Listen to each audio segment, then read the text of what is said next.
We sell a lot of 7-seaters here at Ackland, premium ones at that, and the Audi Q7 has to be one of the better looking. There's only a handful out there that are good looking cars, and this is definitely one of them. Audi Q7 Black Edition. Now the Black Edition gives you all the D-Chrome features around the grille, the window surrounds, privacy glass, even the mirrors.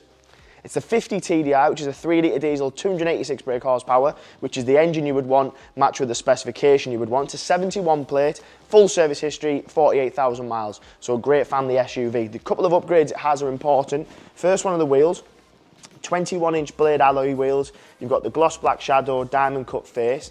The big one is the panoramic sunroof, quite a rare option on this age of Q7. You don't really see it very often because it wasn't that regularly available because of COVID and so on. So this car has it. Huge 5-seater. The paint is Daytona Grey, so it's a S-line specific, so you can't get this on the lower models. If you want to use them as a 5-seater, I physically own one of these cars.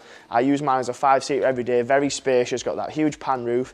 A rare thing to mention, it's probably a reason you would look at one of these cars is because you have a family. It's one of very few SUVs where you have 3 ISOFIX points across the middle. So if you do have smaller children, 3 of them for example, you can physically get car seats. When it comes to getting in the back, because these are a 7-seater like I mentioned, very straightforward. It's all on a hydronic and you can just pull that forward, and then your 2 rear seats in the back, they are electronic from the button, which I'll show you in a second. Again, those 2 seats in the rear are ISOFIX seats. So if you're buying this car because every now and then you have to take out family members, or you have a large family yourself and you like doing stuff together, then that will be quite important. A power tailgate.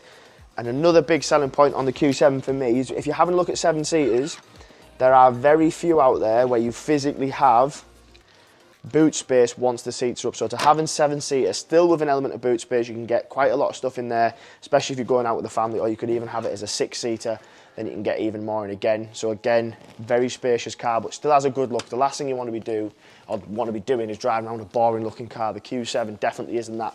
With the engine, it's 3-litre diesel, 286 brake horsepower, so more than enough power, but still good on fuel.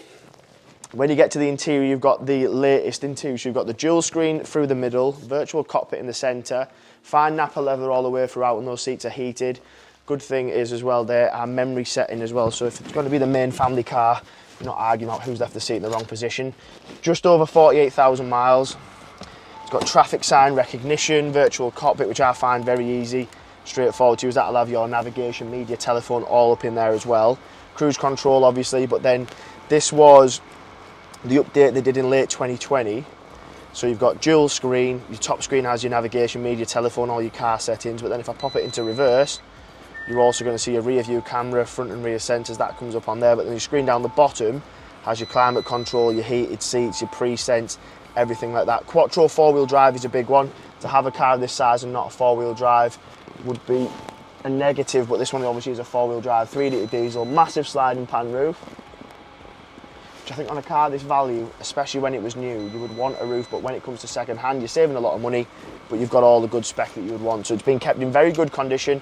A car we sold once before, we will have no doubt we'll sell it quite quickly again because it's the right spec, right engine, good miles, good condition. It's a very good car all round. So if you're in the market for an Audi Q7 or a 7-seater of a premium standard, then this one will tick the boxes for you. If you're interested, my name is Paddy. Any Audi-based questions, I'll get them answered for you. But any questions about your car, this car, any funding options, I'll get them answered as well. So feel free to give me a ring, and I can't wait to speak to you.